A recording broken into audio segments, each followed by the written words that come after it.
रसिक श्रोते नमस्कार.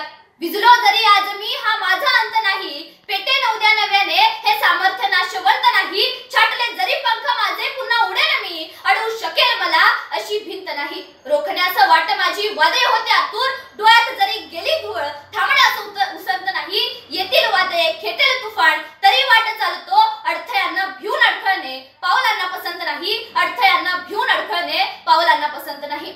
आणि अगदी याच जिद्दीनं ज्यांनी कृषी, सामाजिक, आर्थिक, शैक्षणिक, सांस्कृतिक, आध्यात्मिक, क्रीडा तसेच सहकार अशा विविध क्षेत्रांमध्ये आपलं मोलाचं योगदान दिलं. राजर्षी शाहू महाराजांचा वसा आणि वारसा जपत ज्यांनी कला विकासापासून ते शेती सुधारणेपर्यंत, शिक्षणाच्या प्रसारापासून ते सामाजिक एकतेच्या प्रचारापर्यंत अशा सर्वच क्षेत्रात स्वतःला झोकून दिलं आणि जे अमाप जनतेच्या हृदय सिंहासनावर विराजमान झाले, असं एक रुबाबदार व्यक्तिमत्व, अमोघ वक्तृत्व, निस्वार्थ कर्तृत्व आणि प्रभावी नेतृत्व यांचा सुरेख संगम म्हणजे राजे विक्रमसिंह घाटगे.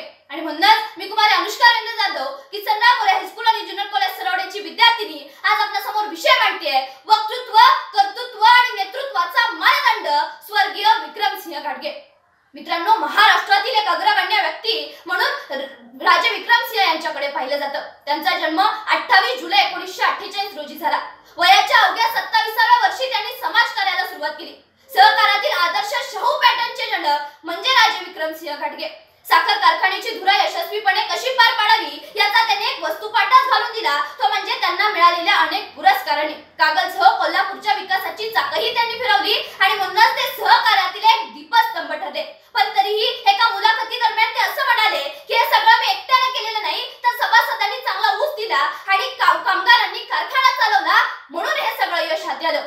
मित्रांनो, कृषी क्षेत्राचा विचार करून हजारो एकर जमीन राजे विक्रमसिंह यांनी सिंचनाखाली आणली. कारखान्यामार्फत शेतकऱ्यांना कमी दरात बी बियाणे, खते, औषधे यांचा पुरवठा केला. त्याचबरोबर शेतीमध्ये नवीन तंत्रज्ञानाचा वापर करून शेतकरी हा अधिक समृद्ध व्हावा यासाठी त्यांनी कार्यशाळांचेही आयोजन केले. त्याचबरोबर राजर्षी शाहू कृषी सहकारी खरेदी विक्री संघ हा तर शेतकऱ्यांसाठी एक आधारस्तंभच ठरला.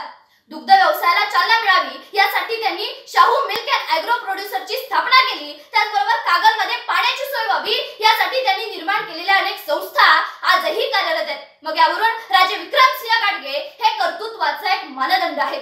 मित्रांनो, केवळ शाब्दिक खैरी झाडून लोकांचे मनोरंजन करणारे राजे हे केवळ बोलके सुधारक नव्हते, तर बोललेल्या शब्दाप्रमाणे कृती करणारे ते एक कर्ते सुधारक होते. आज जगाच्या पाठीवर कित्येक नेते होऊन गेले असतील, राजा धीराज घालून गेले असतील, पण तळच्या मानवतेवर माणूस म्हणून मायेची पांघरण घालणारे फारच थोडे झाले असतील. आणि राजे विक्रमसिंह हे त्यांपैकीच एक होते. ते लोकांचे राजे होते, ते जनतेचे राजे होते. आणि म्हणूनच आज या ठिकाणी असं मला म्हणावंसं वाटतं की वक्तृत्व, कर्तृत्व आणि नेतृत्वाचा मानदंड म्हणजे राजे विक्रमसिंह घाटगे.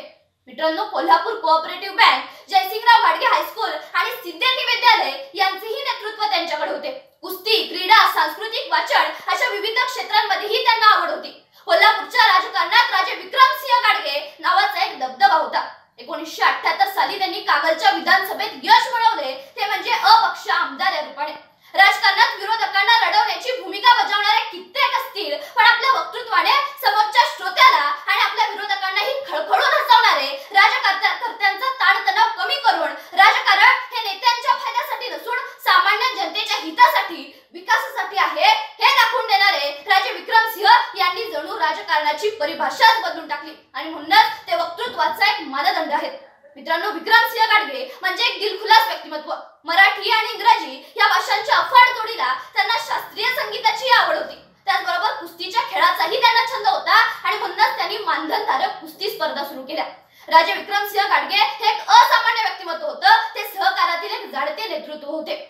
निवडणूक किंवा सत्तेची पदी डोक्यात ठेवून त्यांनी कधीही खोटी आश्वासने दिली नाहीत किंवा बँकेच्या कामकाजातही राजकीय फायदा तोटा न पाहता कर्जदाराच्या कुवतेनुसार कर्ज वाटप करण्याच्या सूचना त्यांनी दिल्या. त्याचबरोबर कर्ज वसुली वेळी राजकीय फायदा तोटा न पाहता बँकेच्या हिताला प्राधान्य देण्याची भूमिका त्यांनी घेतली. यावेळी अनेक माणसं दुखावली गेली, पण तरीही त्याचा मुलाहिजा न बाळगता त्यांनी आपली भूमिका बदलली नाही. आणि म्हणूनच जर या सर्व प्रकारच्या समतेचे तत्वज्ञान जर दैनंदिन व्यवहारात रूढवायचे असेल, तर हा माझा समाज आणि ही माझी माणसं यांची सुखदुःखी आहेत हे सतत जाणवल्याशिवाय व्यक्तीच्या हातून उच्च तत्वज्ञानाला अनुसरून कृती होणे कठीण. हा ममतेचा महासागर राजे विक्रमसिंह यांच्या अंतःकरणात अष्टप्रहर हेलावत होता.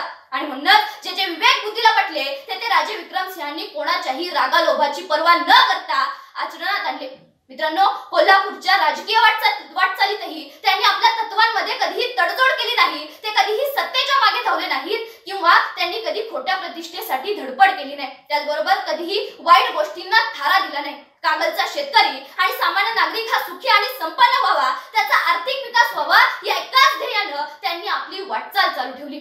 त्याचबरोबर विचारांची बांधिलकी असणारे निष्ठावंत कार्यकर्ते त्यांनी आपल्या पाठीशी ठेवले आणि आजही अशा हजारो कार्यकर्त्यांच्या मनामध्ये त्यांचे स्थान अढळ आहे आणि म्हणूनच ते मला नेतृत्वाचा एक मानदंड वाटतात. मित्रांनो, आम्हा घरी धन शब्दांची रत्ने शब्दांची शस्त्रे यत्न करू, शब्दाच्या आमुच्या जीवाचे जीवन शब्द वाटू धन जड लोका या संत तुकारामांच्या उक्तीप्रमाणे त्यांनी शब्दाच्या अफाट सामर्थ्यावर माणसं जपली, नाती जोपासली आणि राजकारणामध्ये जनतेचा नेता म्हणून एक स्थान मिळवलं. ते उच्चार, आचार आणि विचार अशा तिन्ही क्षेत्रात प्रकटपणे वावरले आणि हाच शेतकऱ्यांचा हितकर्ता, सामान्यांचा कैवारी, जनतेचा राजा, पैलवानांचा आधार, लोकनेता 13 एप्रिल 2015 रोजी काळाच्या पडद्याआड गेला आणि अवघा कोल्हापूर जिल्हा जिनो अश्रूंनी भिजून गेला. त्यांच्यासाठी जमलेला अफाट जनसागर हाच त्यांच्या कार्याची शिफारस देत होता आणि म्हणूनच शेवटी जाता जाता इतकंच म्हणावंच वाटतं, राजे विक्रमसिंहांनीच बळ दिलं घावाघात सोसण्याचं, आयुष्यातल्या अंधाराला उंबरठ्यातच रोखण्याचं. हा धीर आणि आधार सोबती बनून सोबत आला. जगता जगता आयुष्याचा अर्थ तेवढा कळतच गेला. या आयुष्याला पुन्हा एकदा घासून पुसून लख केलं. जगण्याच्या या बाजारात हात करून उभं केलं, कारण राजे विक्रमसिंहांनीच बळ दिलं घावाघात सोसण्याचं, आयुष्यातल्या अंधाराला उंबरठ्यातच रोखण्याचं. मनपूर्वक धन्यवाद.